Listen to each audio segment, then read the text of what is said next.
everybody, it's Kenya, and this is the Thank You for Saying No podcast, where we find meaning in life's unexpected turns. I'm really looking forward to today's episode. We have a really beautiful and profound Thank You for Saying No submission from someone in the Thank You for Saying No community, and an awesome guest who I know you are really going to love. But real quick, if you haven't already, please subscribe on YouTube. Our YouTube is at Thank You for Saying No. You can also give us a follow on Instagram, which is also at Thank You for Saying No.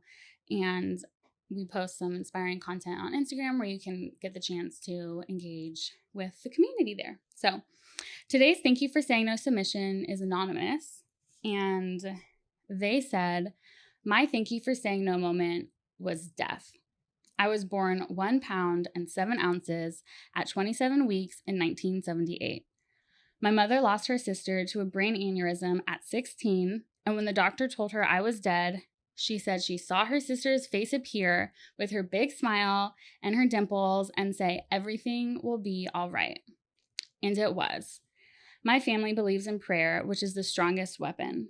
Faith teaches us to believe in what we cannot see and to keep going no matter what. To use obstacles as opportunities to reflect and look at our mindset when faced with adversity. A moment of clarity for me was working in the ER at a children's hospital in New Orleans during the pandemic. I was an administrative assistant for the graveyard shift. Not only was I working long hours, I was in school and a parent. I was juggling a lot, but feeling like it was the right choice at the time. My intuitive nature began speaking, and slowly things were collapsing without cause. Why? I remembered a moment of gratitude where I was with the stars and moon, talking to God about why. He asked, why not? From that moment on, my life changed. I told him I wanted to be an actress if I ever died. And on my 44th birthday, I quit my job in the ER.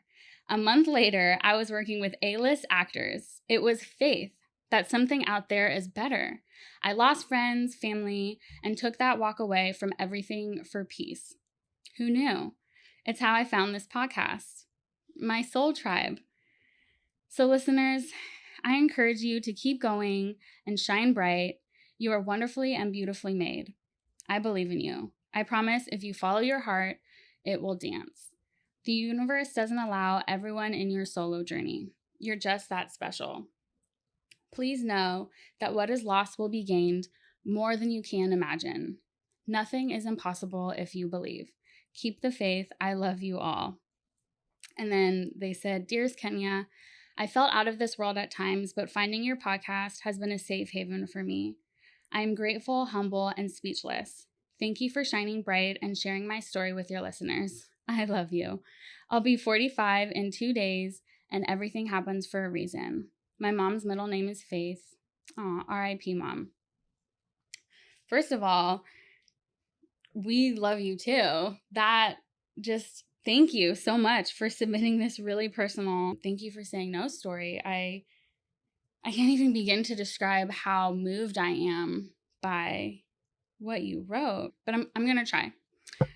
I remember I was reading this submission to my dad, and it literally brought tears to my eyes and his too. We're sitting in Starbucks and we're both just crying because, and not in a sad way, but in a way where we realize how impactful this podcast is becoming and how powerful the podcast community is really becoming. You know, I started this podcast as a way to find my own inspiration through the guests and to inspire the listeners, right? It's really been about the listeners, and it's meant the world to me, all the messages I've received from people feeling inspired and empowered by the show. But it's come full circle for me because I feel just as inspired by all of you in the Thank You for Saying No community. And it's like, even though we've never met, we've met, you know? So I'm so touched by your story. You are a miracle. Everything you wrote about is so profound. How you kept that moment of how you came into this world with you, and how you kept your faith with you through your journey, how you view obstacles as an opportunity for self-reflection, and you took the time to connect with yourself and ultimately made the decision to follow your dream and become an actress despite the challenges. Like, you did that, and it fills my heart to know that you found your tribe and a safe haven in this podcast. I'm so glad you shared this with us, and may your mom rest in peace and happy birthday. We want to hear from everyone, in the Thank You for Saying No community. You can submit your own story. There's a form linked in the description. Submit a story about your own Thank You for Saying No moment and how it impacted your life in a really great way. You can, of course, respond anonymously, but if you leave your name and your Instagram, we can give you a little shout out. And all of the submissions will be part of a drawing to win some exclusive Thank You for Saying No merch. And so, yeah, if you felt moved by the podcast and you take a look at your life through the Thank You for Saying No lens, please let us know and submit a story. And with that, let's get started. Bimma Williams. Yes. Welcome to the Thank You for Saying No podcast. Absolutely. Thanks for having me. Thank you so much for being here. I'm so glad we could make this work. Yeah, totally. You're kind of an icon, I have to say, in the podcast community. So I told some of my podcast friends that you're going to be on my show, and they were literally so excited. They're like, congrats on getting Bimma. So this truly, thank you so much for making the time. Thank you. Thank you for having me. Like, I love to be able to come and be a part of the podcast community. Sometimes when you're creating these shows, it feels like you're kind of isolated. So it's nice to be able to take a breath and come chat with someone else. This is awesome. Be on the other side of it. Yeah, seriously, it's so different. So for those who don't know Bimma, he has an incredibly inspiring and courageous journey where he left a job with Nike to start his own business called Claima, which is a media and storytelling agency empowering creatives of color to claim a seat at any table of their choosing. Yes. That's incredible. Yes. And the Claima podcast has been named the #1 podcast on Apple for podcasts for creatives. Yep. And you also host Amazon's show Bars and Nuggets. Yep. And you've interviewed some really incredible people like J Balvin, The Game, JoJo, JaVale McGee. Yeah. And I've seen those episodes. Yeah. They're you. really inspiring and really awesome. And you're just incredible. I can't believe you're here. It's like kind of surreal. You've been recognized in Forbes and Adweek, and you have really impactful work, and that's what really drew me to you. Thank you. And wanting to have you on the show. So thanks. I'm so excited that you're here. Thank you. When you read the resume, I'm like, is that me? That's you. That's all you. Wow. So today we're going to talk about, what made you leave Nike, your journey creating Claima, and then some of the lessons you've learned along the way too. Okay. And I want to start with leaving Nike. So on this show, we love the no's that come from us, where we decide to do something different and make a change. And it says a lot about you because it takes a lot of courage to make a life-changing decision that is going to be crazy, but you don't know how. You don't know how crazy it's going to be. And so I want to talk about the lead up to leaving Nike. What made you decide to leave Nike? Was there something that fueled you to take the jump? Yeah, I would say it started before I got to Nike. It started during this non-compete period, which was all new to me. But essentially, I was working at Adidas. And when I was there, I was working on like a special ops team, which did collaborations for, some of our really big partners that were there at the time. And while I was there, they required me to sign this non-compete. I was young in my career and didn't know what that meant. You know what it means because you're giving your professional. But essentially, it meant that I couldn't leave there and just go to a competitor company. I was required to sit out for some time, but they paid me my full salary, but I still had to sit out, right? And so in that period of sitting out, it was also, that exit was also, I felt like a part of my exit from the industry itself, or just working this corporate 9-to-5. I was having trouble figuring out how I was being fulfilled in it, how I was helping other people from my community, from the struggles that I'd faced and still go through today. I didn't really understand how what I was doing was actually helping those people. I wasn't connecting with the stories we were telling. I wasn't connected with how we were impacting in the community.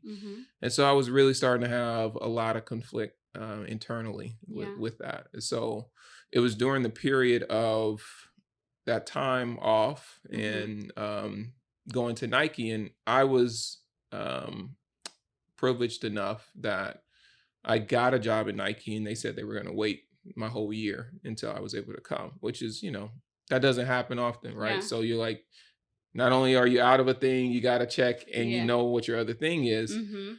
You do kind of have space to kind of play around, if you will, some ideas. right? So that's kind of when I started to work on this idea of Claima, and I started to, find folks that would help, and that's how I found my co-founder, BJ Fregoso. And it was in that period when I was really start to feel this shift happening, and I started interviewing people, and I started getting feedback from listeners about how it was helping them. And I was like, I kind of want to do more of this. Yeah. And so by the time I got into Nike, I was in a very conflicted space because I had loved sneakers since I was, I don't know, like 9, right? I remember my dad getting me my first pair of Concord Jordan 11s after my parents had divorced, and like I just I really held on to that memory and those shoes in a very special way. And so getting to Nike was kind of like, a fulfilling part of a journey of coming from Louisiana. Like there was no way we didn't even know how to get there. Like there was no there's no map. Like, if you want to become an engineer, like I could tell you how to do that without me even wanting to be an engineer, but the journey to get there. To get to Nike or even to become a professional podcast creator, there's no like really clear journey to get there. You kind of like stubbing your toe the whole way, right? Jump in the deep end, you're just like, yeah, literally.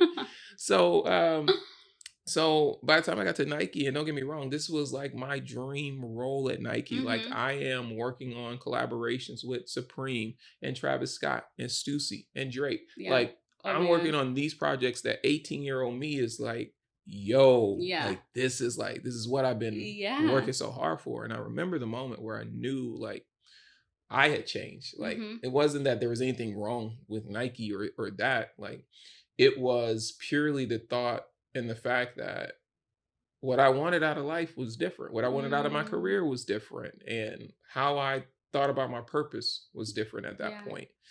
And we were at Fashion Week, February 2020 in New York. And we were doing this very big event, and we had the who's who there, Billie Eilish, the Drakes, and president of Nike. And I was sitting there thinking about, I really want to be doing my show right now. And that's when I knew I had a tough decision ahead of me. Yeah. Wow. So it really sounds like you were ready. You were ready to make your impact, and you had to do it full force. Yeah, I don't believe in doing anything halfway. Yeah. I believe that if you're going to want to do something meaningful, it's going to take a lot of your energy, and it's going to be challenging. Like it doesn't mean that it's not meant for you, but you're going to run across some hurdles here and there, and it's going to require your energy. And you can't really cover much ground if you're not truly invested in it. Yeah. Yeah. Oh yeah. And I think people can feel that. Yeah. Yeah. So you left Nike, which was probably secure, steady income, all this stuff, right? And you decided to like go down this path. Was this new podcast path also financially secure for you, or were you kind of just taking a leap? Oh no, I was totally taking a leap, right? So were you scared to do that? Like even though you knew you were ready and it was the right thing, like were you scared to do that? I was terrified. Yeah. My wife is also an entrepreneur, right? And so entrepreneurs, she makes ice cream, Kate's plant-based ice cream out of Portland, and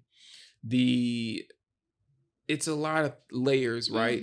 Compounding layers. So entrepreneurship, business owners, right? They don't necessarily take large salaries, right? The money of their business is in the business, right? And if there's some profits left at the end of the year, they'll take that and they pay themselves modest salary. So that's kind of the scenario we're in on one side of the household, right? And then on my side of the household, it's like, okay, so you got the job, so you'll cover the expenses. And then here I am like, hey, I kind of don't want to do this anymore, but I don't really know how I'm gonna make any money. Yeah.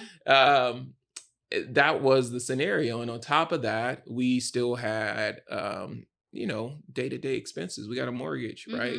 We have a house, we have car notes, insurance, pets, all that stuff. Still want to go on vacations, just, you want to live a life. Yeah. So it was a lot of that. And also it was, I grew up in a single parent home, so I didn't want to disappoint my mom as well.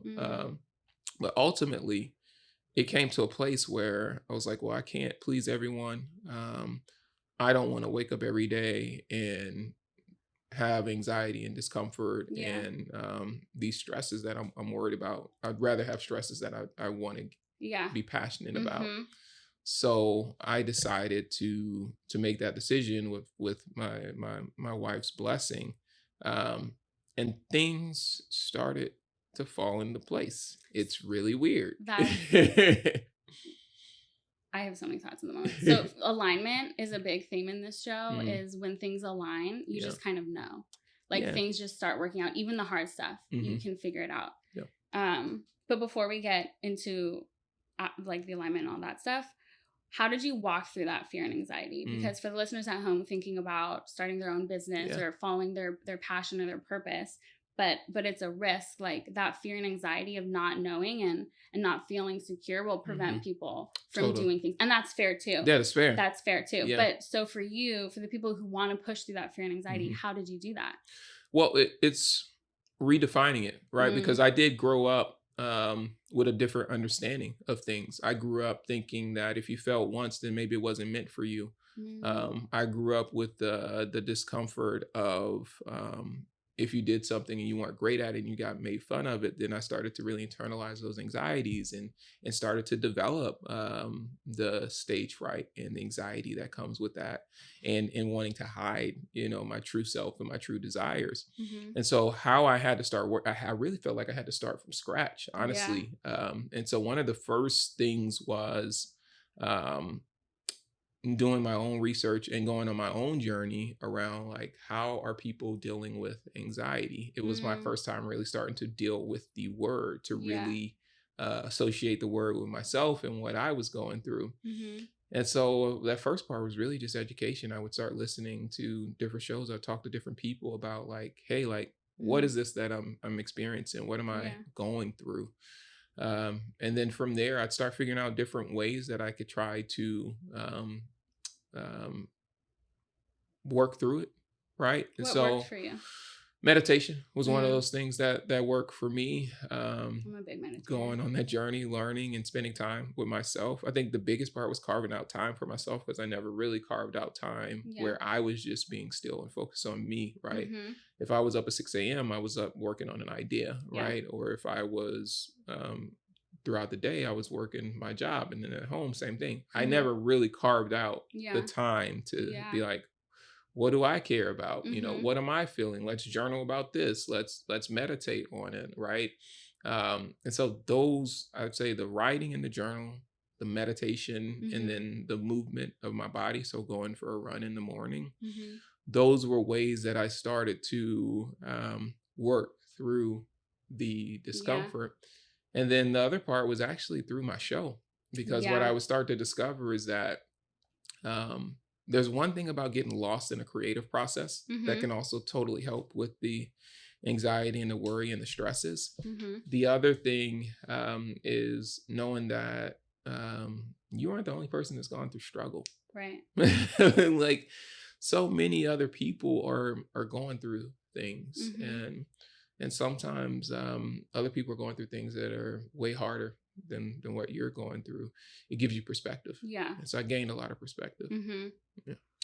I can relate to that too, because when I finished law school, I took the bar, and that time between taking the bar and I think it was 4 to 6 months waiting for the results was probably top 5 worst times of my life. Because you're just waiting. Right, because you're waiting, and it's and everyone's like, congrats, you did it. But you're like, did I? Because I don't have a job. I'm going to have a lot of debt. I don't know where I'm going to live. I still have to move across the country to another place I don't even know. There was a point where I couldn't even leave the house. I couldn't leave my apartment without having a panic attack. And that kind of thing never happened to me before. I've had anxiety, but not at that level. And I felt the pressure of what was next and not knowing what was next. and my friends are so great, but I would be in cars with them and I got car sick all of a sudden. Like I've never been car sick. So I would have to like be in the car like this until we got to our destination, like eyes closed. Yeah. And they just let me kind of go through it. So I was like really grateful to have support like that. But the strangest time of my life, but I too found meditation and just taking time to ground myself and sit through the feelings and let them come and go. As uncomfortable as it is to sit through these things, come and go. Yeah, let them it's out. gonna. Yeah, I mean it's my battle with control, right? It's this battle in me thinking that if I hold on to it, if I do all of these things, if I plan all of these things, then this outcome is inevitable. That's not true. No, like no outcome is nothing's guaranteed. Yeah, right. It's purely if it happens, it happens. And I understand the discomfort in that. This is why we plan. We plan to try to minimize our discomfort. Yeah. But making a plan doesn't change what's going to happen. Not at all. That's really awesome that you worked through that. And seeing you today, you're I mean, I'm sure you have anxiety still today, but you're through that. You're through that part. And that I just want like listeners to witness that and to recognize that it was really hard to leave, but you did it and you felt sure and you felt passionate about it and you found your way to come to today. Yeah, I think if anything I could share with anyone that's in this phase and thinking about like their anxiety about leaving something and the fear about not knowing what the next thing is, I think I would ask you to think about, well, what's it costing you right now? Right? Like how much anxiety are you facing right now because you aren't making a change, right?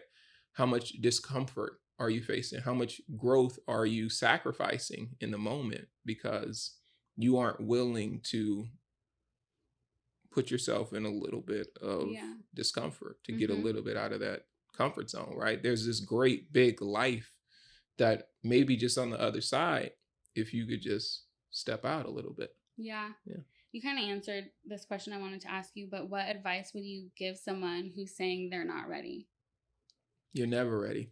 I'm never ready. I mean, it happened to me on set this week where there were some scripted lines that I was reading to promote the show on Amazon. And I kept tripping over the words and it's like 6 o'clock. It'd been a long day and I just was struggling with truly embodying the words and doing it in a natural way. Yeah. And the director was like, hey, we're not going to do the script. We want you to speak from the heart. And I was like, I'm not good at winging it. and he pushed me again. Yeah. And he said, I know you care about this show. So I know you have it within you to say these words. And lo and behold, it felt like the best take, right? And so for me, it's just like, you are ready for more than you think you are. Yeah. Like, you just have to trust yourself and trust the people around you. Yeah.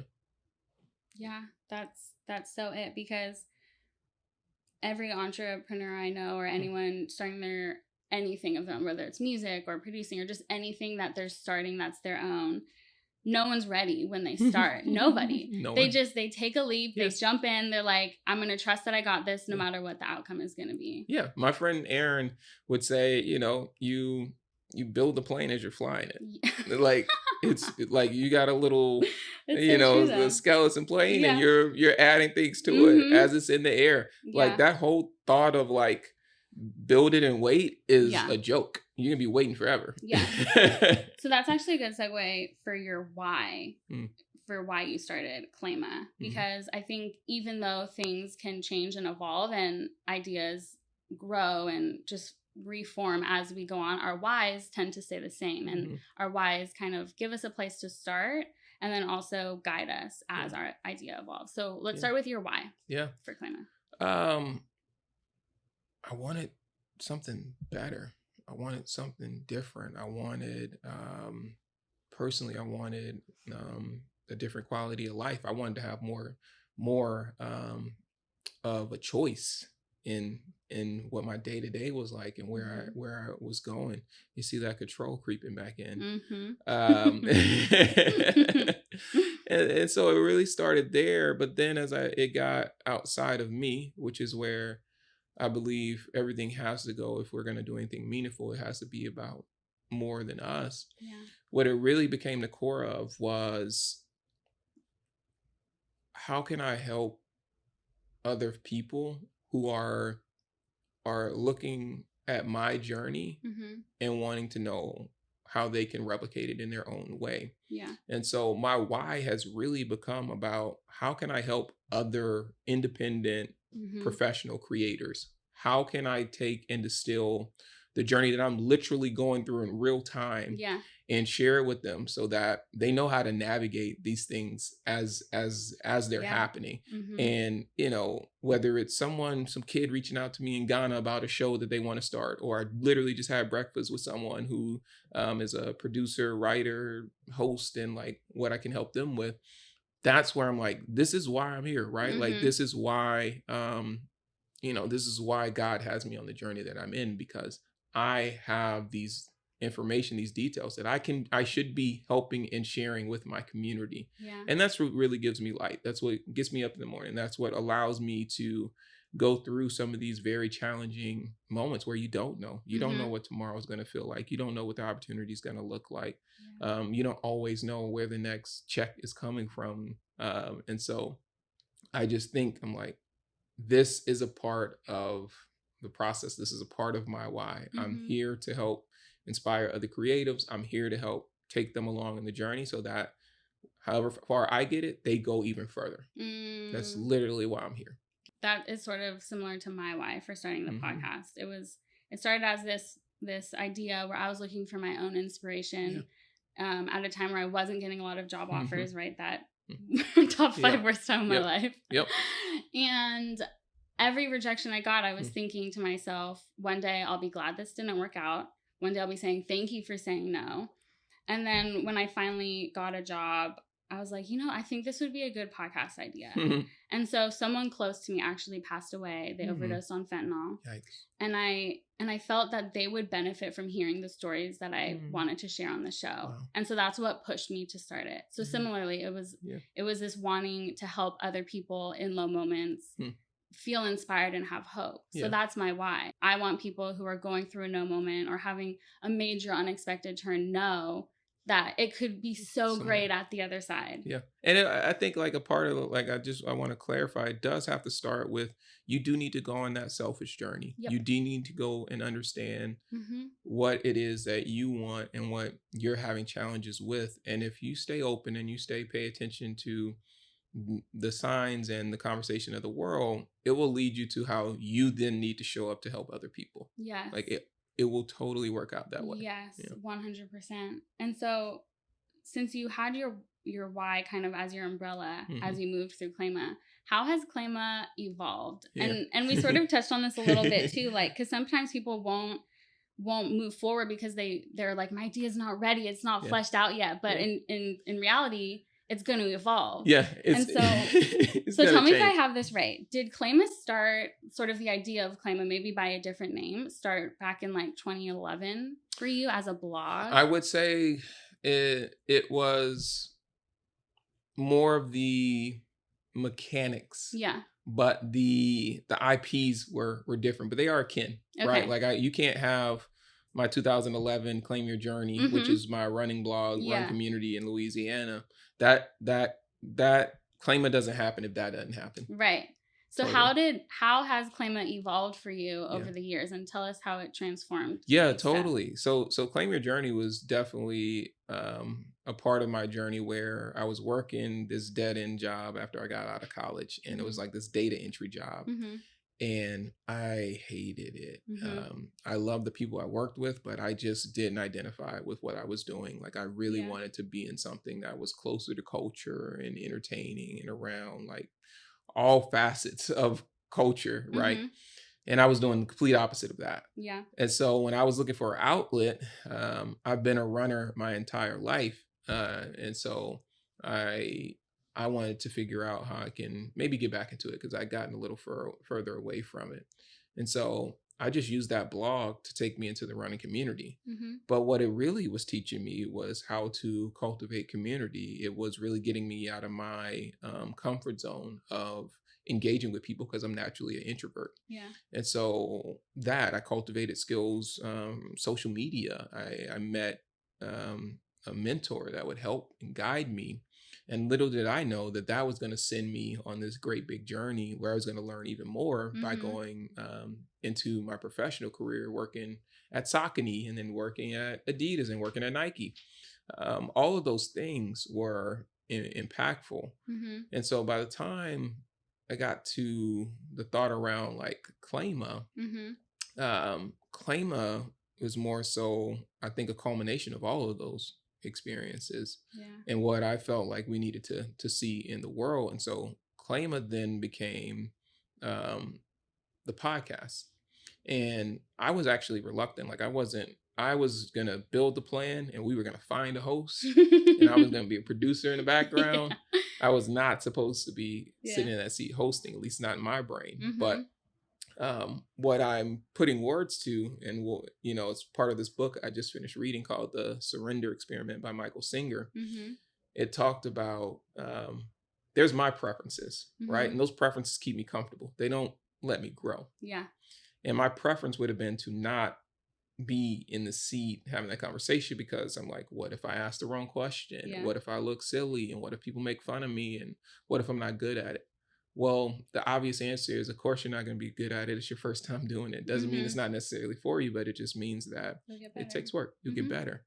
And so that was the fear when that happened. But ultimately, I realized, and I think a lot of folks who are creators of shows and are passionate about it, is no one's going to be as passionate about it as you are. Yeah.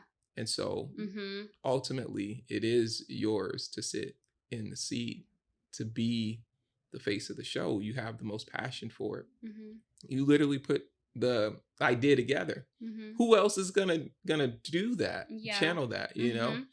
So I also thought about it being bigger than a podcast from day one. I always thought about it as a media brand. And so I wanted to establish a foundation that you could clearly try to apply this IP to different mediums within the space, right? And so a podcast was accessible for us at the time because the costs weren't as extreme, the stakes weren't as high, right? You think about podcasting 2019 versus podcasting now, it's night and day.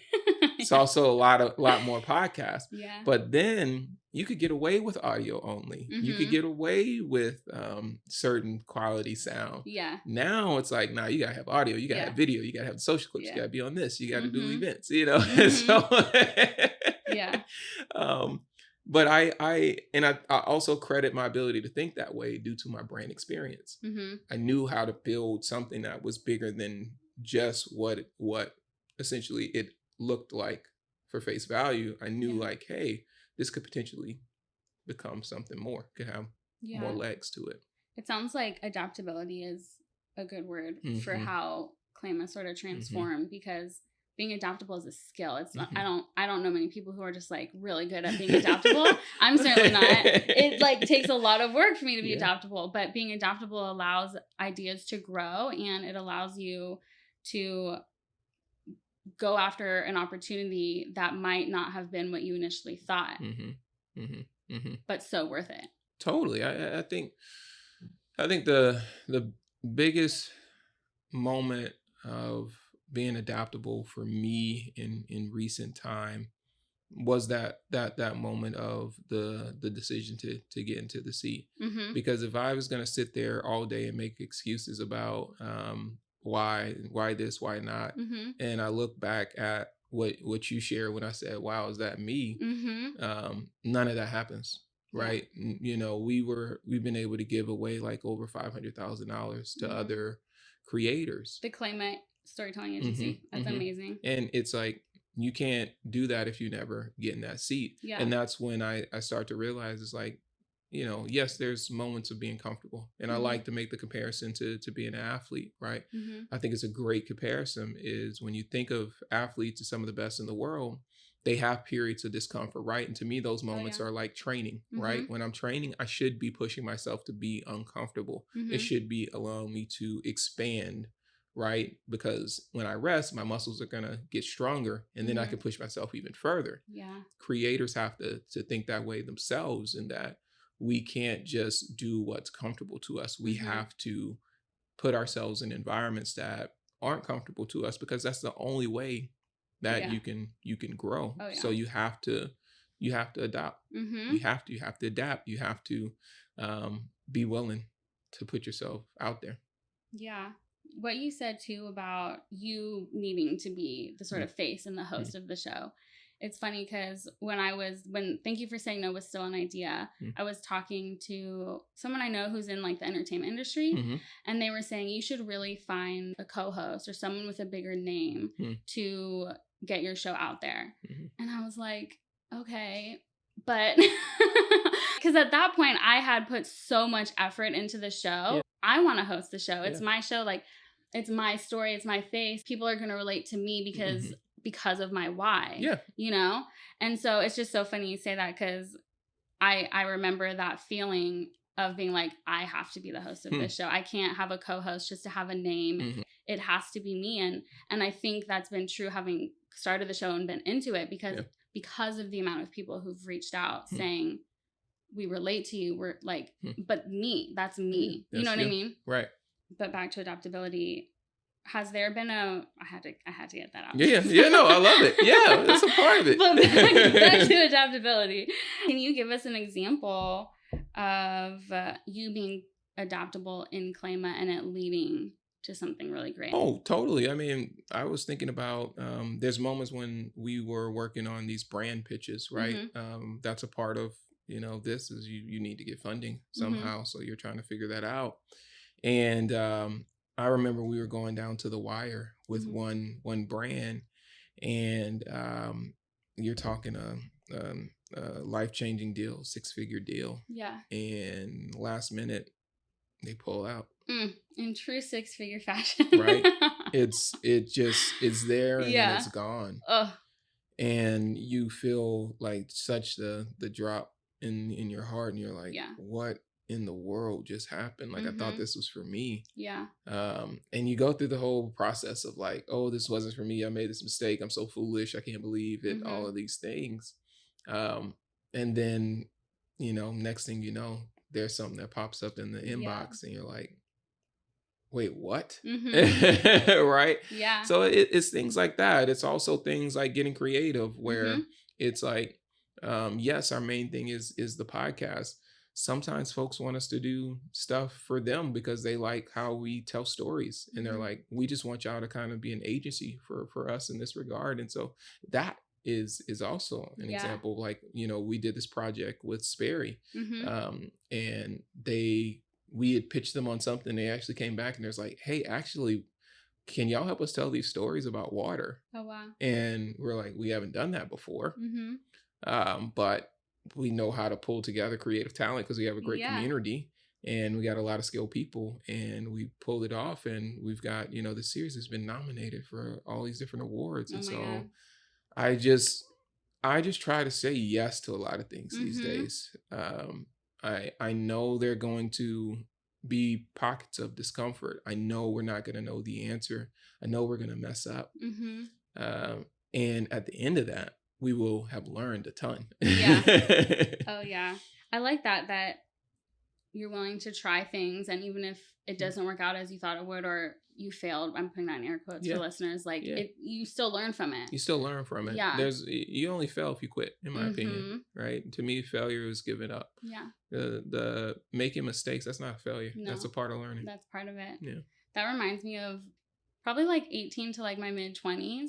I would always just try new things because I had this mindset of just wanting to like be uncomfortable. I did aerial. Oh, sometimes it was sports, sometimes it was art. There's just different things. You try. And I was not good at aerial. It was really hard. I didn't have the arm strength for it, but I did it. And I went to class every week because I think it's important to to fail at things where the stakes aren't high. Mm-hmm. So when you're walking through a challenge when the stakes are high, you can be like, I got this. Yes. Yeah. That perspective is significant. Mm-hmm. Like I can't overstate, like, you need those experiences. So when you get to other ones, you have, you know, something that you can pull from and be like a reference point. Like otherwise, you know, you're just kind of net new. Mm-hmm.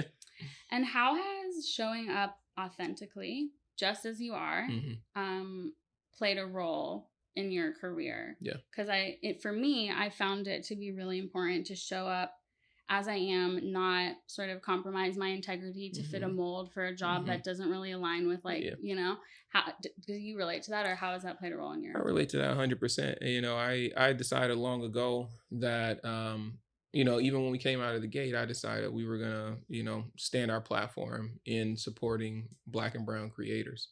That hasn't altered. Doesn't mean we aren't inclusive and we don't work with you know, folks that aren't of color, but it means that we do have a priority on these communities. Even going to the way that I show up and the way that I dress, I wear a uniform everywhere. Is this your uniform? This is my uniform. And it's also, it's a comfort, but also a reminder to myself. Like when I worked in corporate, I felt like there were so many scenarios where I had to code switch or make choices to code switch because I wanted to advance or get ahead. And I felt that if I address things in a certain way, folks wouldn't understand it or hear me. And there were those occasions, you know, when I was working in environments and I'm the only Black person in the room. I'm the only one who's tapped into perhaps this sneaker culture. And there's no one else that can understand what you're saying. It feels very odd. And then that also in many reasons can be, or many instances can be reasons why folks will say no, because they don't understand. So they're afraid. And so then you're like, wait, was my idea bad? Or was it just sacrifice because you weren't comfortable and you didn't understand? And so I decided, like, when it was me doing my own thing, I was like, I'm not breaking. Like, this is me. And there's going to be things I have to sacrifice. And then there's things that I'm going to gain because of that. And that's just how it is, right? Like, I'm not gonna, everything is not for us, right? There's certain things that make sense and there's some things that don't make sense and you got to walk away from. And so, you know, there's a story I told about recently. There's an opportunity to go to Japan. And I've been wanting to go to Japan for years, literally. And the opportunity came, but they didn't want me to wear my uniform. And I was like, yeah, I can't do it. Right. Because if I've built a whole reputation off of saying, like, nah, show up as your authentic self and you'll get opportunities. And then I go, you have to change. And I switch sides. Right. It's like, well, who are you? Like, why, you know, you just fed us these lies and you're just going to take a check. And I'm not saying folks shouldn't take checks. That's not I'm advocating. You got to pay your bills. But I'm also saying is, like, have integrity too. And to me, that's kind of what the uniform represents. Like, I cannot not be myself in every room if I'm in this. Clearly, I'm him. So I'm gonna show up as him. And because you not being able to show up in your uniform for you signifies people not understanding, like, what you're trying to do. And that's, and you want to be in rooms where people also want to do what you're trying to do, because you're trying to do something really great. The only rooms I want to be in are the ones where folks are really wanting to do work that is meaningful and that's going to help. Right. Like, it's hard for me to be in a room that is only about something transactional. Like, it has, you know, we look at society today, we're going through all sorts of challenges, and it's because we haven't spent enough time thinking about meaningful work. We hadn't spent enough time thinking, you know, really fighting. Like, honestly, for that work. It's so easy to just want to stay in the comfort. Right. That is really something that kind of stuck with me as I went through law school, because I went to law school for the purpose of wanting to be an environmental attorney and do environmental protection work. So when I got to law school, I was ready. Like, I'm like, let's work with orgs. Let's work with the local community. Let's start doing work on issues that are relevant in this city. Because I went to Miami for law school and I'd never been to Miami. So, and every city I live, I like to work on the local environmental issues, you know? So, but when I got to law school, there's a more traditional path when you're in law school, which is you're on the law school journal, meaning you write a paper and there's a lot of citation checking, you know, you do mock trial or some sort of moot court, some sort of like practice, not real, you know, be the top of your class, go to a top 10 school, right? I didn't do any of those things. I went to law school. I was ready to work and I didn't want to be on law review. I didn't want to do moot court. I wanted to work on real issues and I couldn't even get myself to apply for these things because I knew what I wanted to do. But I also knew that choosing to take this more non-traditional path in the legal field would make it more challenging. Yes. And it did. Yeah. And it did. And that's why I think I had such a hard time finding a job. People would see my resume and they're like, oh, you weren't on law review? I'm like, no. My point is I had to stay true to myself walking through the beginning of my legal journey because this is who I am. I make an impact. I give back. I can't, kind of like what you said earlier, like I will work 12-hour days, not even think twice about it if it's something I'm passionate about. Absolutely. If I'm staying at a job that I don't like and I'm working 12 hours, I'm like, you're not going to be in it. And that's the importance of the authenticity is it shows, right? And I think you could see different examples in society of folks who are walking that walk and who are successful in walking that walk. One of my favorites is Jay-Z. Like he's been consistent throughout that he is a representative of where he comes from. He came from hardship. He came from, you know, these eras of drugs and having to avoid them, but use them in a way that, you know, is frowned upon in society. And, you know, even as he reflects, he's like, you know, it's terrible that I had to navigate the world that way. But as you've seen, he's leveraged that to tell stories, to make other people feel seen, to make them feel heard. He hasn't changed who he is in any of these rooms. And he's shown that you can be the person that you are and still have an impact in the world. And you're not going to be perfect. There's no point in trying to be perfect, but you can evolve. You can become a better human and then you can help other people around you. I think that's more of where I kind of come from when I think about this is that, you know, I'm not perfect. I'm not trying to be perfect. And I'm not for everyone. But the folks that I am here for, that's who I want to show up and be 100 for every single day that I can. Whew, that's good stuff. You know, when I started my legal journey, I didn't know a lot of attorneys. I didn't know what was really ahead of me. And I really had to create my own network from scratch and build a community and a support system. And now today, my network is so important. My network is so important. And so my question for you is, how did you build your network? Did you have people in this industry already, or what did it look like for you? No, I didn't have anyone in this industry at first. Didn't know much of the ins and outs about it. It really started from scratch. I tell you, one of the big legs up though was when I was leaving Nike and the full-time corporate community. I put out this post on LinkedIn and I put it on Instagram too. And I basically said, like, I'm leaving to go help my community and I want to do it through this vertical. And this is what we're trying to get after. If you can help, please reach out. And I got introduced to different folks in media that way. Wow. I had connections to different brands that way. And it really is a testament to your community is the key to everything. Like, it's going to come from the people that care about you, that care about what you care about. Any opportunity I've ever had is come from within my community and from folks who have shared values in what we're trying to get after. It has not come from a stranger, unless it came from a stranger that was recruited by the community. Yeah. Like it's literally, that's the only way Yeah. it was going to happen. And so from there, I'm like, I've been very intentional about like, I'll have what I try to tell people is like, I'll have a very like short proposal or an about deck, right? Like, how can I help get someone up to speed very quickly on what I'm about, what I'm trying to accomplish, where I'm looking for help. Mm-hmm. I think if you can have that on a hit list ready, if Mm-hmm. if you're trying to expand your network and you're trying to grow, Mm-hmm. the easiest thing to do is help folks understand what you're trying to do, Mm-hmm. right? If you got to do this long-winded, no one. Everybody's got a lot of stuff going on. Even with their best intent, it will fall to the wayside because they can't remember what it is. Yeah.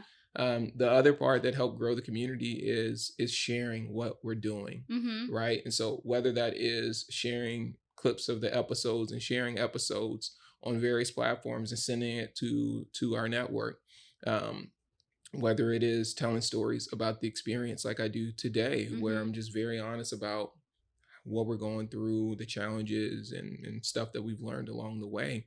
And just asking for help sometimes is the easiest and hardest thing to do, because sometimes it maybe you don't want to burden people, or Mm-hmm. then sometimes you worry about the optics of what does it look like asking for help. Mm-hmm. But we all need help, right? Like we all need to ask for help some way or another. But I still do it to this day. Like Mm-hmm. I have friends in different friend groups, and I'm like, hey, we're working on this. Do you know anyone I can speak to? Yeah. Right. Like it's literally that simple. Yeah. Were you comfortable asking for help at the beginning, or was it something you had to push through? I think, I don't know if comfort for me is the right question. I put myself in the mindset of, I kind of put comfort to the side, and I stepped into the mindset of, it's either going to get done or it's not going to get done, because I did or did not ask. Yes. And so I said, I have to put my discomfort to the side. It can't be the focal point of this, because I don't want to go around 10 years from now and say that I never asked because I was uncomfortable. I felt like that was too trivial. Yeah. And I was like, when I have kids, I don't want to tell them that I didn't do it because I was uncomfortable. I want to be able to tell them that I put it to the side, and that I asked because the greater purpose meant way more than my moment of discomfort. Wow. And so that's how I would kind of start to work through a lot of my fears. Would be like, I would ask myself the question. I'd be like, so is it more important to you to sit in your anxiety about having a conversation with someone, or is it more important to you to help someone else through this conversation? Yeah. And I found that it helped me take the weight off of the fear and the discomfort, because I'm like, oh yeah, that is kind of trivial. Yeah. Asking for help is it can feel so daunting when, especially when you're like first starting out and you actually need help. Yeah. Like you're coming, like you need because it. You're like, what if they say no? Yes. And so that happened to me a lot. Because again, like I said, I didn't know really attorneys. I didn't have the connections. I had to build that. So in law school, I would look up people, firms that had practice areas that I wanted to practice in. I would look at the attorneys who worked there, and then I would reach out and say, I see you practice this. I want to practice this. Can we talk about how you got there? Yeah. Because I'm all about like, the blueprint's out there. It's out there. I just need to understand what it is. And there's lots of blueprints. There's a lot. And then I can pick what I want to do. What I want that works for me. Yeah. Like why reinvent the wheel if it's already there? Yeah. So that's what I did. And there were no's in that too. Because there's gonna be no's. No one owes me. No one, especially if they don't know me. They don't know you. They're like, who's this random person reaching out? Why are they talking to me? Hell yeah. They don't. And that is fair. And so I had that mindset going into it. Like no one has to say yes. But the people that do, I remember that because it meant a lot to me that they would take the time to do that for me. And I pay that forward by taking calls from people who reach out. That's one of the biggest lessons I was ever taught. And I'll tell you, so it was during the Claim Your Journey days. And a friend of mine worked at the Hornets in New Orleans, which is, now the Pelicans NBA team. And there was this 5K that we were in New Orleans to do. I'd be running. And the president of the organization was there. His name's Hugh Weber. And met him. And, off the cuff, I kind of found the confidence and the courage to say, hey, I would love to meet with you someday. Mm-hmm. And he gave me his email and he said, reach out. We'll find time for you to come to the office. I didn't think anything of it. I didn't know if you would actually really do that. Yeah. And next thing I knew, reached out and he was like, yo, I got 30 minutes on this day. Come down. Here's the, tell security this and come on up. Yeah. So I go up, I sit with him, and we get towards the end of the conversation. And he says, remember this moment. So when someone asks you for your time and your advice, you make sure you set time aside to do that. Never forgot it. And I do it every time. Yeah. Anytime it's a question, like I can't get back to everyone, but I try my hardest to pay it forward because someone took that time for me and it's been invaluable for my experience. Oh yeah. And I think that's what networking is all about, because then one day down the line, they might come to you and be like, hey, do you know someone for this thing? Or can you help me with it'll come back around. Right. It'll always, another one was with Mav Carter from Spring Hill. Literally got connected with him. And, Spring Hill is this $1 billion organization. He didn't need to talk to me. Like, you know what I mean? Yeah.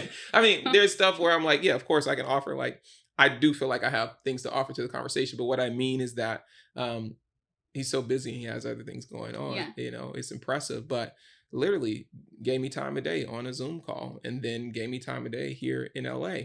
Right. But that's obviously someone that also believes in that practice of when folks reach out to you, I think it is our responsibility to figure out and find time to give it back to other people. Yeah. And in building your network, showing up again, like authentically, exactly who you are, being genuine. People feel that. When I'm on a call, I can tell if someone's being fake or not real, or just saying, dotting their I's, you know what I mean? Crossing their T's. And so now, because I've built this genuine network of people who care and we have relationships, people think of my name in rooms that I'm not even in now. They're like, oh, Kenny, I mentioned you for this thing. I'm like, Thank you. Thank you. Right. But and like sometimes your network is like for the long game. It's not about what's going to happen right now. It's about the future. It's about, and a lot of times it is, right? A lot of times we need to be thinking, we don't need to think about what the return is going to be from a conversation or a meeting with someone. It's not always going to be about you in that moment. It may come back around, it may not, but the reason to do it is not because it's going to come back around to you, but the inevitable part about it is it will in some way. But that's not why you should do it. Right. Right. And this podcast is really like the name, like, thank you for saying no. We find ways to be thankful when situations didn't work out. And have you had your thank you for saying no moment for leaving Nike? The moment where you realized you were glad that you left. The moment for me was more so at Adidas. At Adidas. I had shared like this show concept, and maybe 10% of Claima. And it was early 2019, and there was a lot of turmoil happening at the brand. And I thought this could be a great way to really give the brand a voice in culture that it was missing. And they kind of strung me along and had me meet with different vice presidents from the organization. And ultimately, they were like, well, we have this new department we're starting. You should be a part of this department. But you can't have this title and you got like this measly base salary. So, yes, but no. Yeah. And so that was when I was like, I got to bet on myself. I really got to bet on this instinct that I have, that there's something within me that the world needs and it will figure itself out. And I told them no, right? And I walked away, and a lot of folks were confused. Same way they kind of confused when I left Nike, and I can't blame them because they don't know what's for me, right? Yeah. They don't know the vision that I have for how far that I can take what I'm thinking about, what I'm passionate about, right? When you're passionate about something, you're willing to do, nothing will get in the way. Nothing will get in the way. Yeah. You know what I mean? Like there's a mountain, and then you get to the mountain, and then there's like snow, and there's an avalanche, and there's other stuff, and you're like, I'm gonna get around these things. Like, no big deal. I'm gonna get around these things. It'll be fine. Yeah. You know? Yeah. And it's funny because you got teammates, and you gotta like you inspire them and be like, no, we're gonna make it. And they're looking at you like, bro, no, come on. Do you see it? I'm like, I see it. We're gonna make it. Yeah. And so I thought the most fulfilling moment for me was when Claima then materialized, and it was not the 10% I gave, but the 90% that came along with it. And then the response from peers, and then the response from the community, and then the response from the world. Yeah.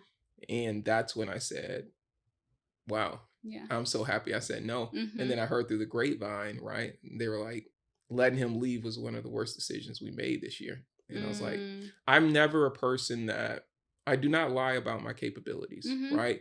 You know, we've all been in the circumstances where you got folks that like to exaggerate, you know, what they can do, what they have done, how they've contributed to things.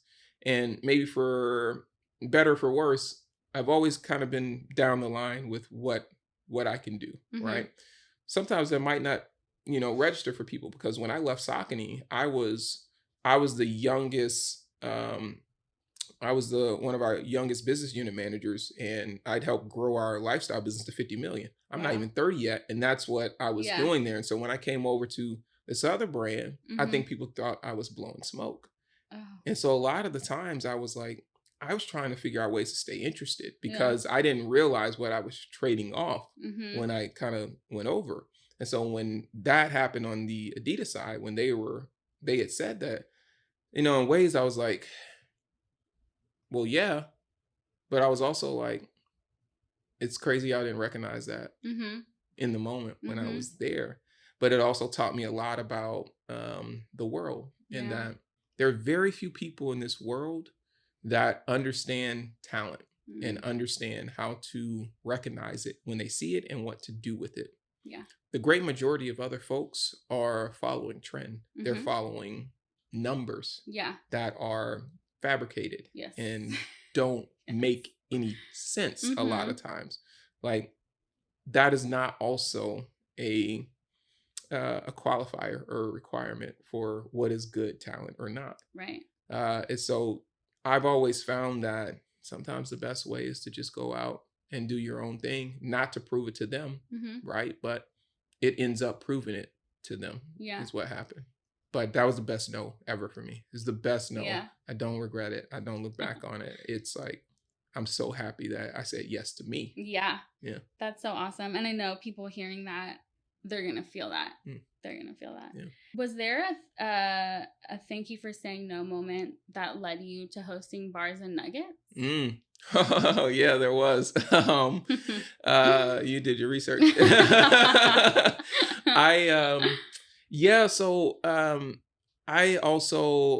I love to create different concepts in IP, right? And so I'm not just a host, but I also am a creator. And so there's different concepts that I like to think about and want to bring to life. And so, you know, one of those things was we brought together a live experience that we did, 6 or 7 dates on to date, and we'll continue to do those in the future. But I helped kind of concept that. And then we created a mobile podcast studio, and like that was a part of like my love for like overland vehicles and like these van life movement in Portland.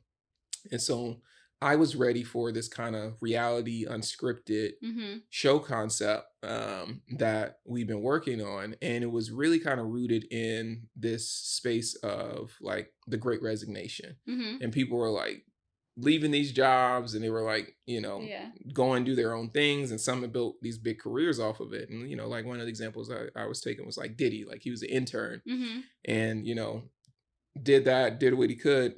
And then ultimately he's like, no, I'm going to start Bad Boy. Right. And so I had like, met with this like this media company, and we thought the idea was really good. And we met with, another media company. They thought it was really good, like an advisor. And we went to go share it.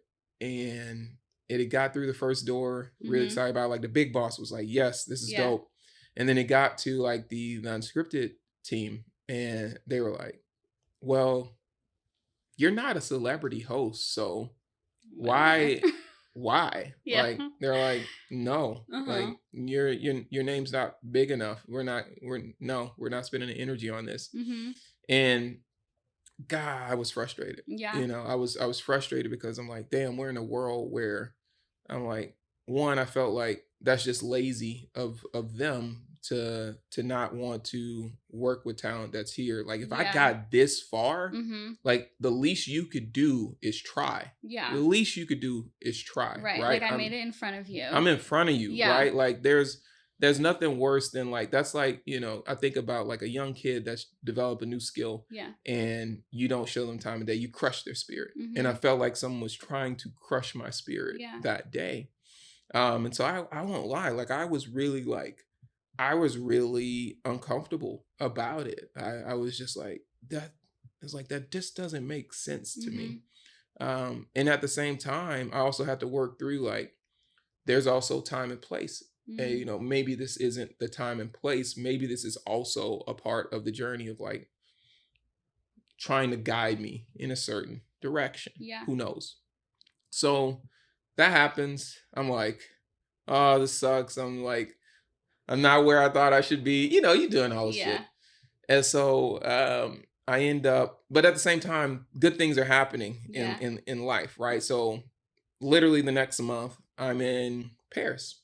And I'm doing my second conversation with Tyler, the creator. And so we're there. It's beautiful. And my wife's there with me, her first time in Paris. And we're out having an afternoon wine because we got like one day before everything gets crazy. And I have a meeting on the books and it's with Amazon. But we had been talking to them since like February at that point. So I wasn't pressed. I was like, whatever. I was like, it'll be whatever. And I'm like 15 minutes late to the call. I forget that we have this call. And I'll be honest, I was a little buzzed. So there's a part of that too. You're like, I'm in Paris. I was like, I got caught up. I ain't gonna lie. And I rarely get caught up. But I got caught up. And so, you know, I got my little rosé. I love my rosé. And then I get a side message from one of my teammates. President of our company now, named Spurvey. And she's like, you know, you're supposed to be on this call, right? And I was like, what call? And I looked, I was like, oh. So I get on the call. And they waited for you? They waited for me. Nice. And the show creator, his name's Trevor McNeil. And he's like, Bimma, we got a show for you, bro. He's like, we have this show where we want to interview different folks in culture.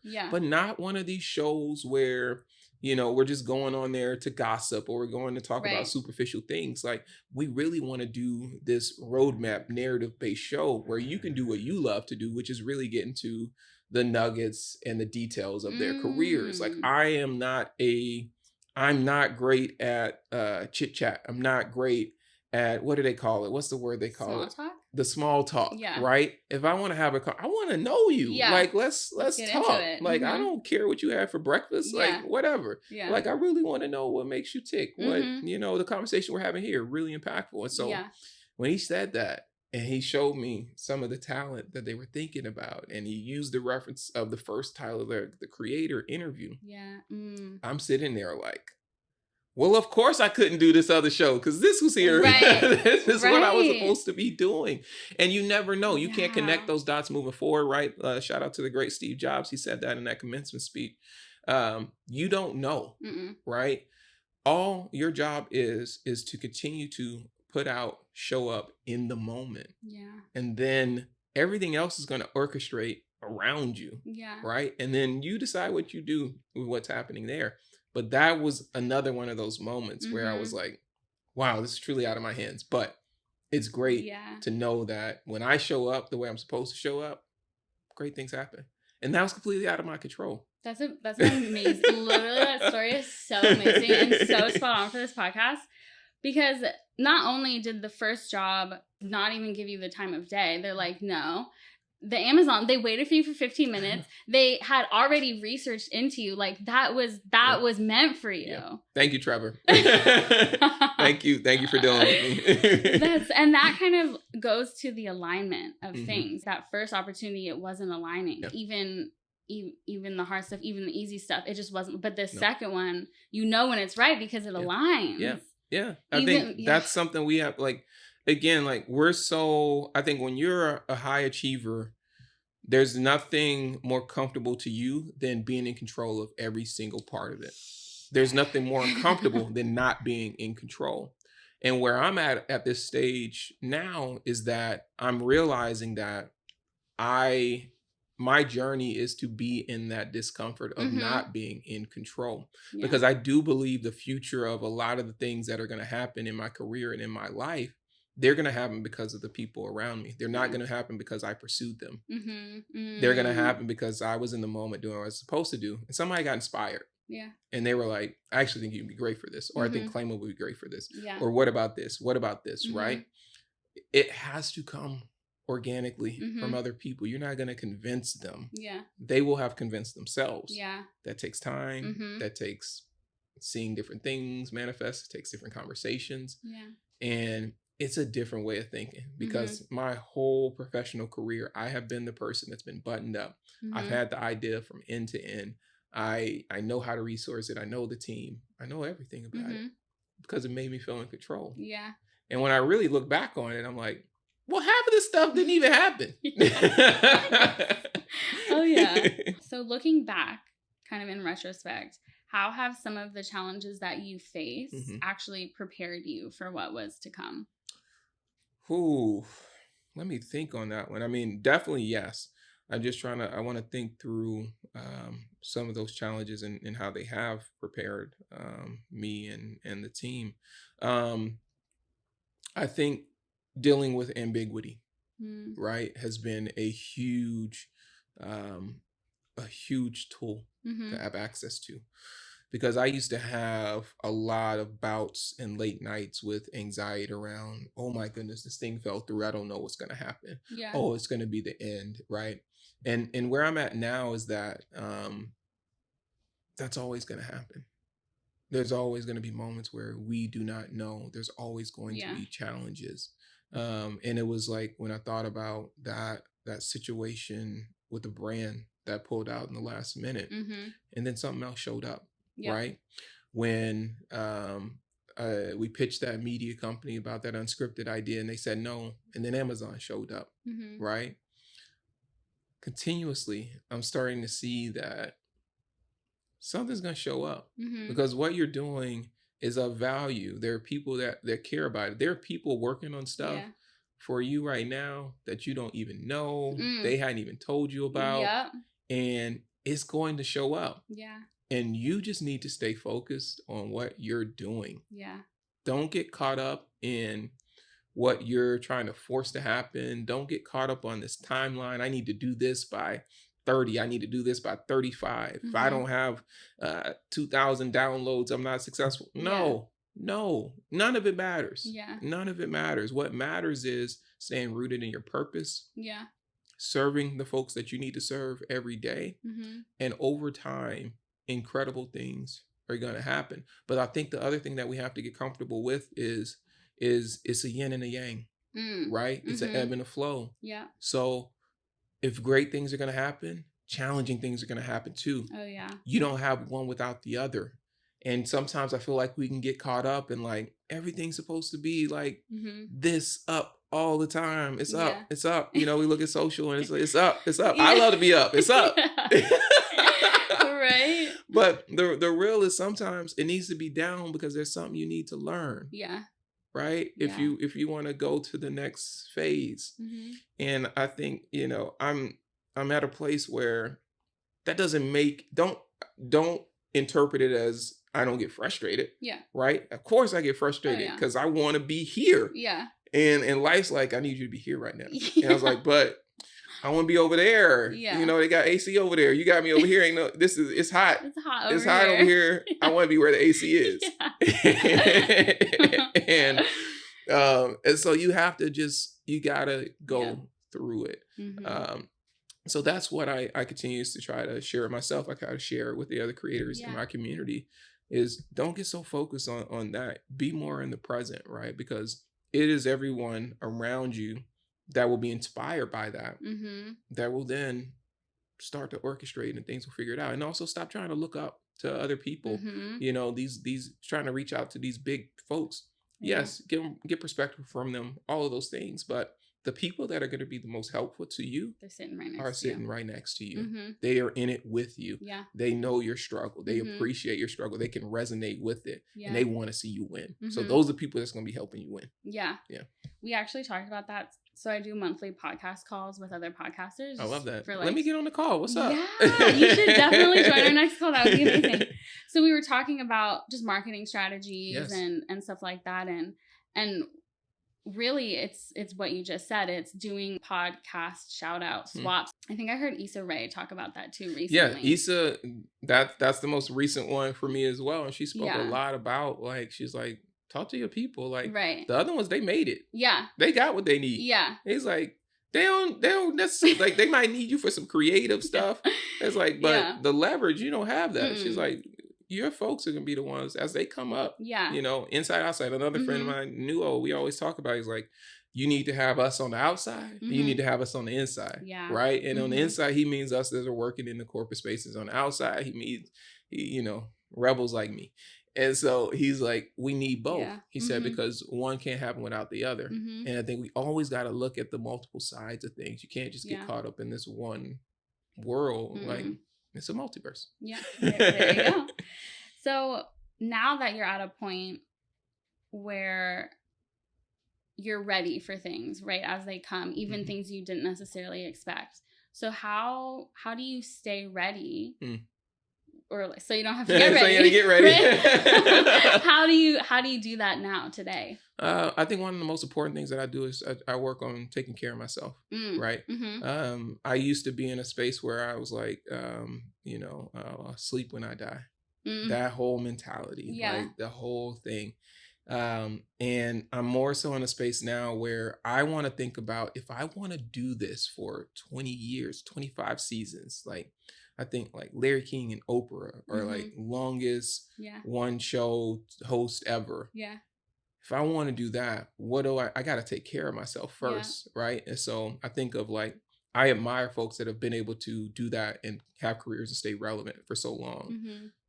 I said Larry King, I said Oprah, but then on the other side, I look at like a LeBron James, I look at Serena Williams, I look at a Jay-Z, and I'm always inspired by how they've been able to still be relevant at this time. I think even more so for someone like Jay-Z, when, even him was very vocal about how rap was a young man's sport. And now, he's really eclipsing even what he's contradicting what he said, right? He's at a museum now.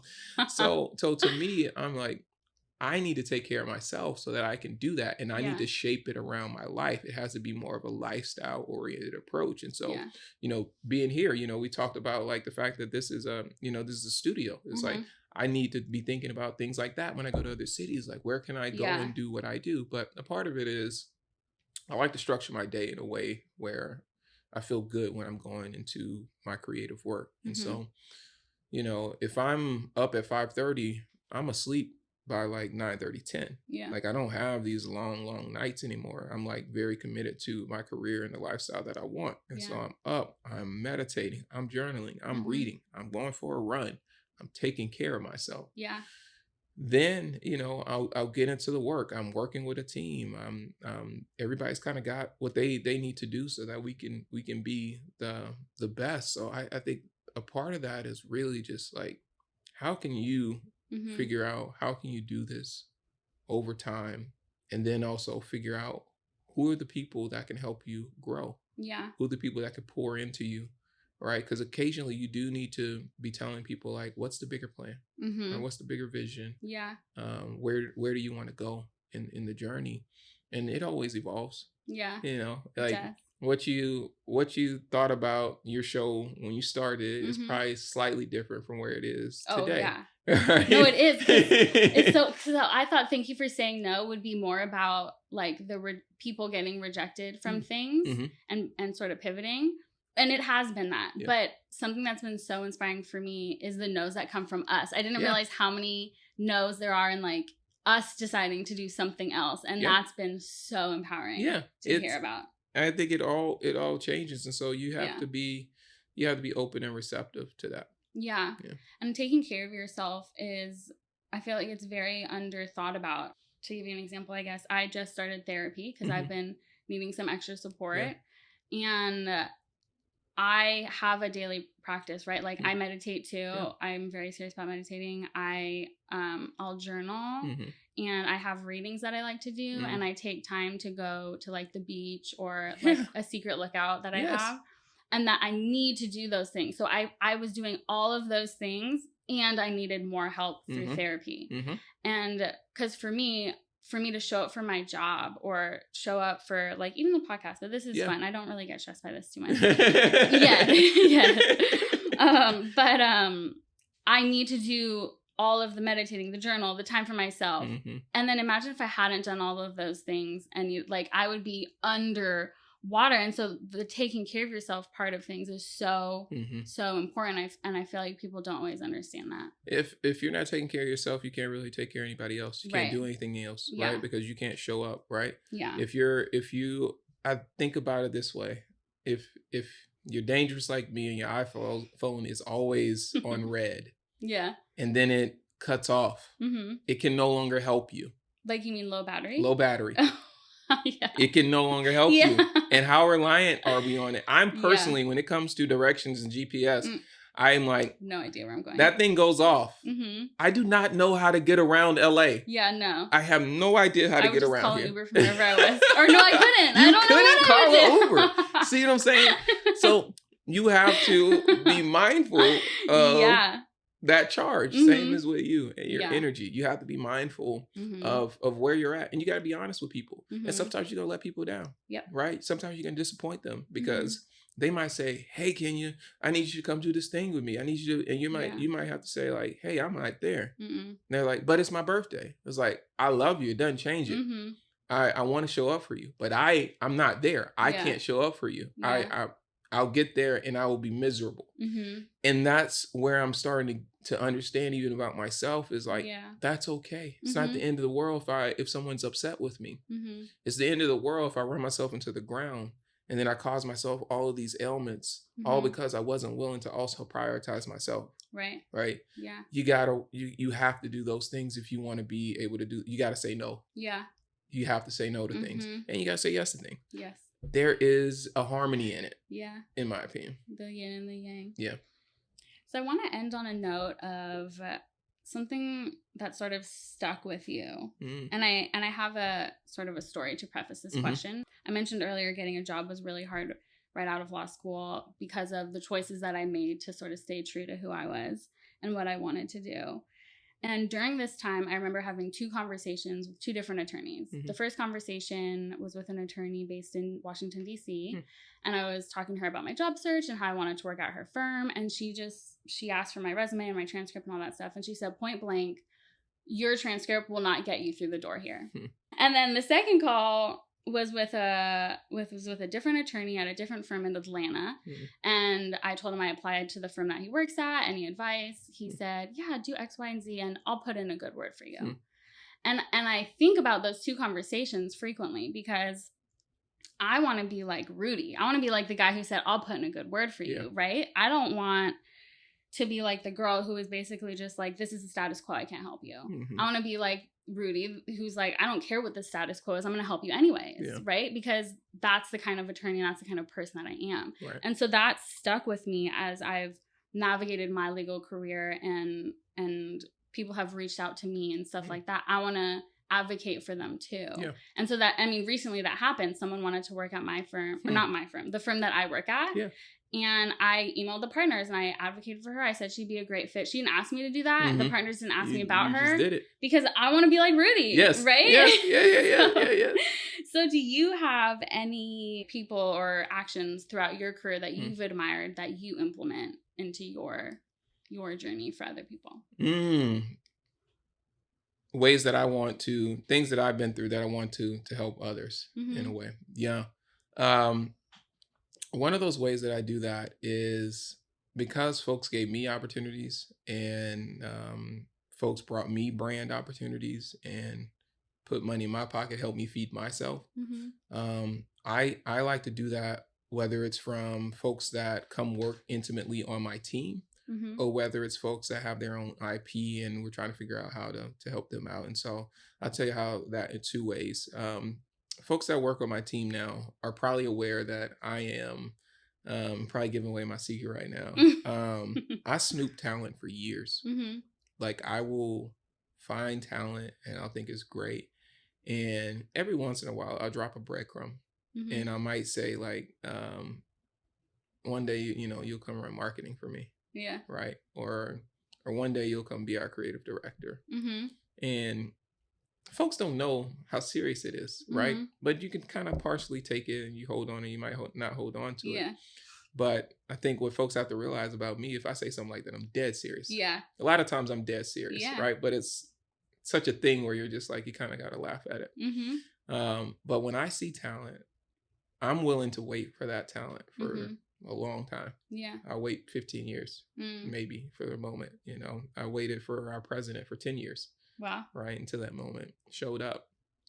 When I find those people, I want to work with them because I know the mountain that I'm climbing. Part of that mountain is myself. Yeah. The other part of that mountain is the world. Yeah. I need folks that are so uniquely talented in a way that when we come together, we can overcome anything. Right. There's this resiliency. There's not only the skill set, like they just have it. Yeah. And so I love to snoop talent and then bring them on the team. So I love to be a recruiter, right? Because when I was coming up, I got recruited off the internet to go work at Saucony. And I shouldn't age myself. I should say what part of the internet. I got recruited off of Instagram. Nice. Right. So there was the CMO at Saucony at the time, Saucony. I call it Saucony. Some people call it Saucony. And he was following me for like a solid year. Never said anything. Wow. And that's kind of where I got the snooping from. Yeah. And then I went to the event and he came up to me. He said, "We want you to come work at Saucony." Wow. And I was like, wow, when I have the opportunity, I want to be able to put on talent like that. Right. I'm not one of those people that needs to take credit for everything. I don't need to look. Yeah. My credit is Claima. Cool. That's my credit. Like everything else, I'm good. I don't need to specifically be mentioned in that regard. So that's one of the ways. Is like when I see people that I really love, I'm trying to figure out a way how I can work with them. 100%. The other way is that when we're working with different brand partners, I try to think of how I can put on other creators, right? Because to me, that fits my mission. Yeah. That's what I said my mission is about. Yeah. So when we get things, I'm like, oh, well, who can we, invite to also be a part of this event? If we're doing these stories, like who are 3 people from the community that we can put on into these stories, put some money in their pocket, you know what I mean? And so that's the other way, because I'm like, when I was going through it, I didn't necessarily have it that way, but I had someone that owned an agency that was like, yo, come do some work for us for 3 months. It'll give you a little, give you a little bit of money in your pocket while you go focus full time on your thing. I just want you to do some strategic work, but I understand your focus is here. Sometimes folks just need a little bit to keep them going, right? Their bigger thing is coming, but you can be a supporter. You could be the angel that they need in that moment. And that's what I try to think about when our brand deals. That's not just for me. Yeah. It's not just for my team. It's for our community. Yeah. And so when we're working with brands, they know now. They know like Bimma coming in the door like 20 deep. Cause I'm like, if y'all gonna give us money, I want to make sure like that's the point. It's like it's not to hoard it. It's to also contribute to the better part of society. We're working towards more equity. Yeah. Right. And so those are the two things in the ways that it's happened for me that I try to pay it forward. Yeah. Because otherwise that to me is why I'm here. Right. If I'm not doing it, who else is doing it? Yeah. I don't know. I like that. I think it's paying it forward is so important, and we remember the people who paid it forward for us. Yeah. You Rudy, you remember him, you right? remember him. I'll remember Rudy forever. Yeah. I hope he hears this one day. Well, Bimma, this has been such an inspiring conversation, and I'm so glad we got to sit down today. Thank you for being so vulnerable and honest about your journey and why you started it and how it's evolved for you. I think the listeners are really going to relate to that. You know, most of our listeners are creatives and entrepreneurs. So it's just so perfect to hear your story. And thank you. Man, before we end, do you want to let people know where they can find you? What you got going on? Yeah, totally. If you want to find me on social media, I'm very active on Instagram. So at Bimma Williams. Because I also started off as a social media manager, I've been fascinated with what's been happening with Threads. So I've been active on Threads. I'm just like 100 million users that fast is unreal to me. It's insane. Yeah. You can find the show on anywhere you listen to podcasts as well as YouTube. So just look up Claima Stories with Bimma. That's Bimma. And yeah, those are all the places that you can find us. And you can find the show specifically also at Claima Stories on Instagram and Threads and other platforms. But give us a listen. We're about to hit our 100th episode in 2 weeks. Nice. So it's been a crazy little ride. Awesome. Thank you. Well, thanks for being here today. Thanks so much for having me, and best of luck. Continue to do your thing. Really inspired by what you're doing. And I know we'll see each other again. And everybody, real quick, if you're a creator and are looking to connect, learn, and grow, then you should check out the Creator Hub podcast. It is the place to be for aspiring creators. Every Monday, they release an episode with the latest creator news and one thing that will help you grow as a creator. Creating content on YouTube, Instagram, TikTok, or even a podcast shouldn't feel lonely. Listen to the Creator Hub podcast to grow and monetize your brand with like-minded creators. You can find the podcast wherever you listen to your podcast by searching CRE, the number 8, TOR Hub. And I follow the Creator Hub on Instagram, and I listen to their podcast, and they are very informative and helpful. So definitely check them out. And again, please don't forget to follow and subscribe to Thank You for Saying No on Instagram or YouTube or wherever you are listening to this podcast. Leave us a comment, leave us a review, and submit your stories. Until next time. Follow and subscribe to the Thank You for Saying No podcast, and you'll get every episode as soon as it's released.